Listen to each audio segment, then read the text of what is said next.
Hey everybody, if you've followed my channel for a while now, you know that I've taught all levels of Latin from middle school up to AP. And in many Latin programs at the high school level, the crowning achievement is the AP Latin exam. It's the culmination of years of effort, and the exam is a chance for Latin students to show their skills and hopefully, with any luck, earn some credit at the college level. Recently, though, the AP curriculum, which is set by the College Board, has come under some scrutiny. So, a lot of teachers, and I'll speak anecdotally, these are colleagues that either I know and work with or in social media groups. There's one Facebook group, for instance, that has thousands of Latin teachers in it. And a lot of them have said that they've abandoned the test, which is kind of sad. But they feel that it covers too much material and it just doesn't resonate with modern day students anymore. And overall, the difficulty is just way too hard, right? It's out of whack and it doesn't line up anymore. So this begs the question, is the AP Latin test broken? And that's what I want to examine in this video today. And I'll tell you why as we kind of work our way through. So let's dive into some numbers. So in the past few weeks, College Board released the score distribution of all the AP exams. So this is something that they do every year. And today, the day I'm recording this video, which is July 8th, they released individual student scores. So while I couldn't find the exact number of how many students took the test this year, I've been told by colleagues, and someone actually posted this in our Facebook group, that about 3,800 Latin students took the exam in 2024. When we look at the numbers, though, an interesting picture emerges, and this is what got me thinking about whether or not the test is worth it and if it needs to be changed. So if you look at this data, and this comes off the College Board site, of all the language exams, Latin had the second lowest amount of fives at 12%. The only test that was more difficult to earn a 5 on was the Spanish Lit test. Again, I'm not a Spanish teacher. I have no idea how difficult this test is, but it does seem pretty difficult, for being honest. Latin also had the highest percentage of ones at 20%. So according to these numbers, 1 of every 5 Latin students who took this test scored the lowest possible score. And that's not to be mean to those students, right? If you took the test, you have my undying respect. It's very difficult. But I would say that if 1/5 of the students are getting the lowest score, there's probably something wrong with the test. Additionally, Latin had the lowest percentage of scores at 3 and above. So if you add up all the percentages of 3s, 4s, and 5s, it accounts for 57% of the students, which is the lowest percentage by 9%. The second lowest is the Spanish Lit test. So to sum this up, Latin had the second lowest amount of 5s and the lowest number of students earning 3 or above, which is what we're looking for to earn college credit. So according to these numbers, only 29% of Latin students scored a 4 or a 5, and that's the lowest percentage of all tests. So let's wind the clock back to 2023, just to get a little comparison, right? Because at first, when I saw this, I thought maybe it's just a tough test this year. Who knows? But if we look at last year's test, you see almost the exact same thing. In 23, only 12.3% of students earned a 5 on the AP Latin exam.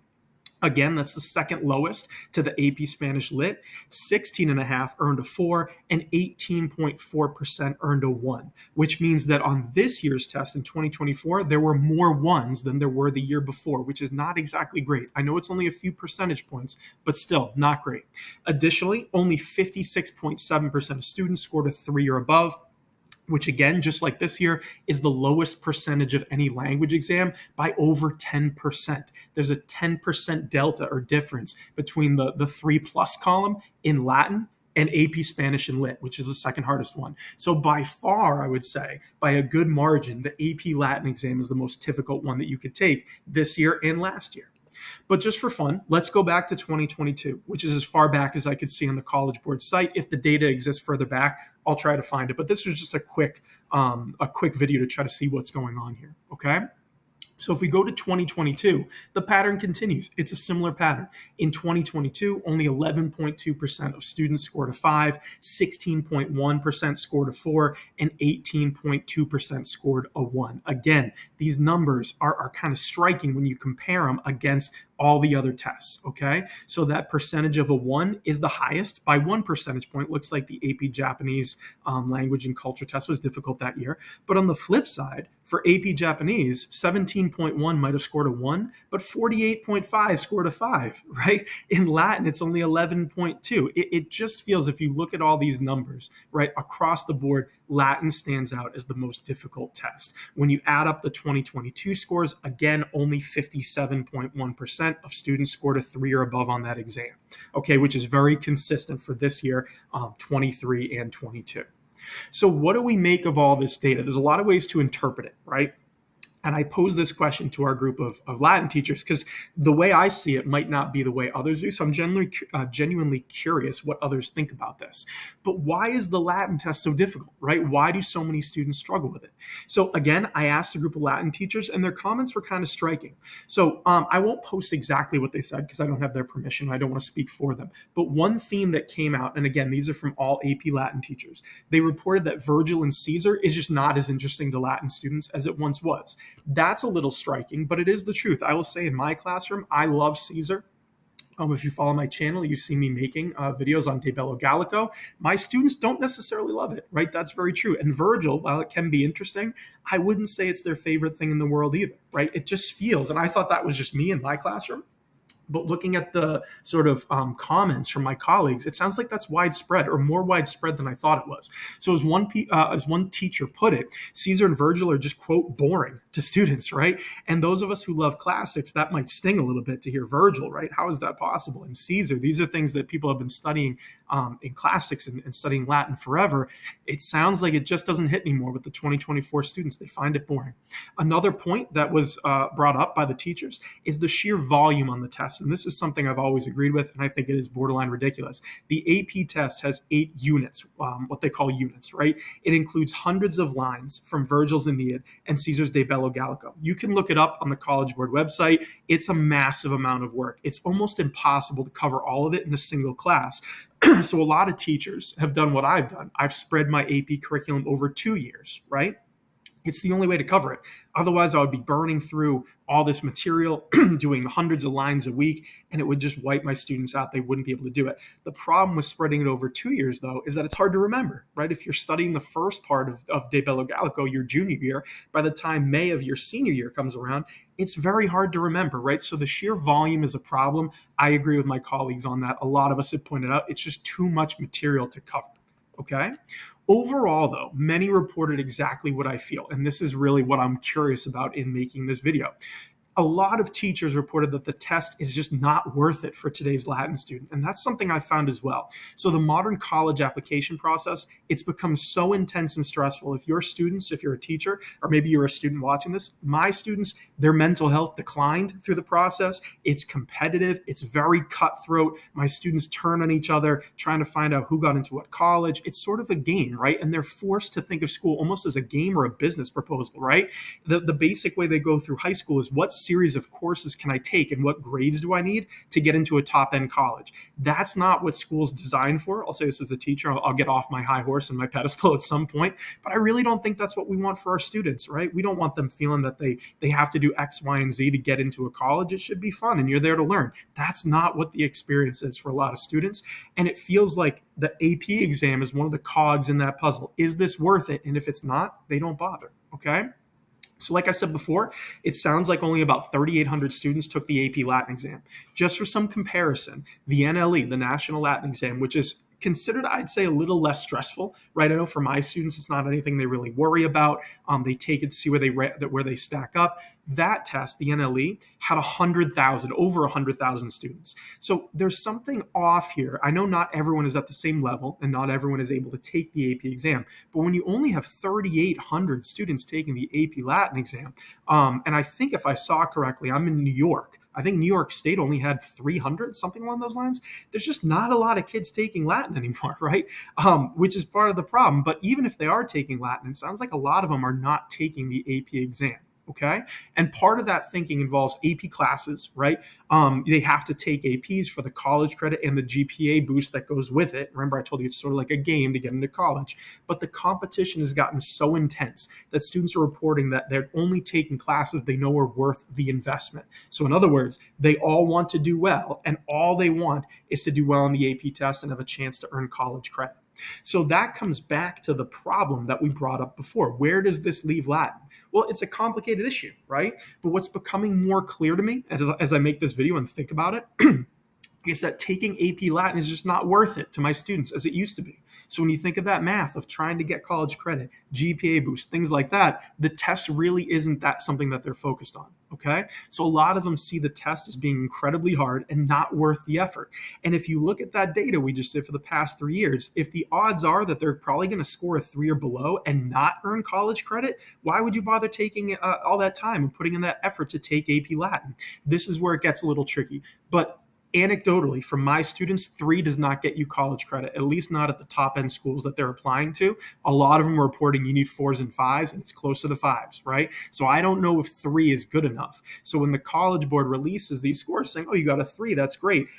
Maybe it used to, it just doesn't feel like it is anymore. And if any of you are high school students and part of this process, maybe you can put a comment below and help me out. But it feels like getting a 3 is not good enough anymore. And the numbers are showing you're probably going to get a 3 or below. So now we have a problem. Okay. It's a very sad statement to make. I'll acknowledge that, but it's the truth. And the challenge that Latin teachers face, right, is how do we get students excited to take AP Latin, to read Virgil and Caesar and try to dive in? How do we do that if they don't find it worth it? And it comes back to the test, right? Is the test too hard? Is it setting our students up for success? Additionally, many high schools have actually abandoned AP Latin. That's something I saw in those comments, right, in the Facebook group I posted to. A lot of teachers said they flat out abandoned AP Latin. They don't bother with it anymore. And what they've replaced it with is what we call dual enrollment. So this is where a school will partner up with a local college or university, right? And the students taking higher level Latin can earn college credit through that university. I'll speak from experience. This is actually what my high school has done, along with AP Latin. So we do both. So in my classroom, they'll take the AP test, or they could also opt in for college credit from a local university, right? And as long as students complete Latin 4 or 5 and they earn a certain score, they can earn college credit at that university that they partnered with, right? To them, a lot of what I found for students who do this is more of a surefire thing, right? So in other words, they know if I work hard and do well in the class, regardless of any test, I'll be able to earn some college credit. And that's something that they're more interested in. And it seems to be much more worth their time than taking AP Latin and going through this test. That's a difficult thing to admit, but anecdotally, again, it seems like that's what's going on here. Okay. So what do we do with all this? Well, the good news is, and again, good or bad, there is change on the horizon. Okay. So if you haven't heard about this, if you are a student, maybe you've heard, or you're just someone who enjoys Latin, right? And you just want to learn more about it, for better or worse, the AP Latin test is being changed. Okay. So we've been told that the 25-26 school year is the earliest, although it sounds like it won't be ready for that. Who knows? We'll see how it goes. But in the next few years, you can see here, this comes from the College Board site, right, on changes that they're making to the AP Latin exam. So one of the changes is Virgil's Aeneid is being changed to include different books. Okay. So what kids read in AP Latin 5 years ago, or even this year, will not be what they're reading in the years to come. Okay. Additionally, Caesar, breaks my heart, Caesar is being totally replaced, right? So Caesar's being removed from the AP Latin test. I love Caesar, right? And I have some thoughts on why it should stay, but I'll save them, maybe make a different video, right, on why we should save Caesar. But the decision has been made. Caesar's out. So De Bello Gallico will not be showing up anymore. And in 25, 26, maybe years after, whenever that is, a lot of students probably won't read Caesar in high school, which is a little bit sad. But again, save it for a separate video. But overall, the syllabus is being shortened, right? And they're adding what they call teacher's choice units. Those are going to be introduced. So I will say I'm still not entirely clear on what these teacher's choice units will be, but it sounds like they'll include things where, like novellas, I've heard. So a teacher could take a higher level novella, right? Not necessarily authentic Latin from the classical period, but I mean, still good Latin, don't get me wrong. I love novellas, but that will be something that you can work in. So again, I'm still not entirely sure how that will play out, but Pliny the Younger will replace Caesar. And then teachers will have the opportunity to read some different passages. Okay, but overall, you can read through this. It sounds like things are definitely being changed up. Okay, you can also see here the course units, right? So the units are being shortened from 8 to 6. One of them, or two of them rather, are teacher's choice, right? One will be Latin prose and one will be Latin poetry. And the rest will be Pliny's letters, right? The eruption of Mount Vesuvius, his ghost stories, Trajan and Calpurnia, and a little bit of that teacher's choice. And then you're going to have the Aeneid, right? So it's going to be overall shortened. It'll be different, but this is kind of what's coming on the horizon. Okay. apart from the curriculum, the actual test itself is being changed. So you can see that it's being added, time is being added. They're adding more multiple choice questions, which I think a lot of the students do better on, which is kind of nice. They're introducing new question types, right? So you have these sight readings that are changing. They're doing 4 short kind of multiple choice question sets, as you can see here, right? And overall, they're kind of lowering the amount of work on the test, right?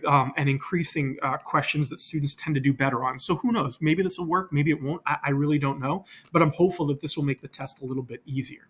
You can see here, again, the free response section, reducing the time from 120 to 115 minutes. It is a long test, I'll give you that. Getting rid of that reading period, reducing the number of short answer questions, the translation questions, removing that analytical essay where you have 2 passages. So there's a lot of changes coming around to the test itself. And again, once this all gets solidified and we kind of see what exactly it'll be and how we'll teach it, I'm sure I'll make a video for you. But the short answer, the kind of newsflash here, is that the test is changing, right? So it sounds like the College Board has heard people's complaints about the test, and different things of why the test should be changed. And they're updating it in the years to come. So hopefully this will help a little bit. And maybe they've recognized that the current version just doesn't work. It really doesn't work.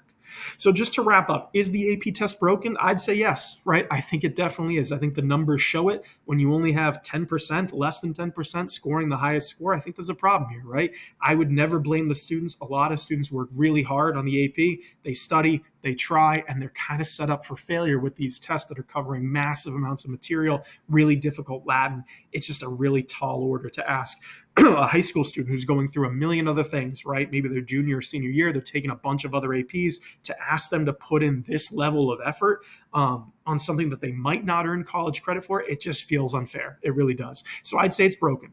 Is the material the problem? I'm not so sure about that. We'll see how it goes. Some people think it's the material and that Caesar's the problem. I love Caesar. I'll fight to the death. I think it should be on there, but maybe that's just me. But we'll see how it goes. I guess we'll just have to see what happens, right, in the next few years and start comparing the results, right? So I'd love to see when this new test comes out, start seeing how the data, right, how it compares, and let the data speak for itself. But right now, what the data is saying, when we let it speak for itself, is that something has to give, right? It's just not working. These numbers are really low. They are disheartening. And in a lot of ways, I think they are hurting Latin programs. When kids don't have the opportunity to do well, I think that really, really hurts our programs, and it's forcing a lot of teachers to rethink some things. Okay.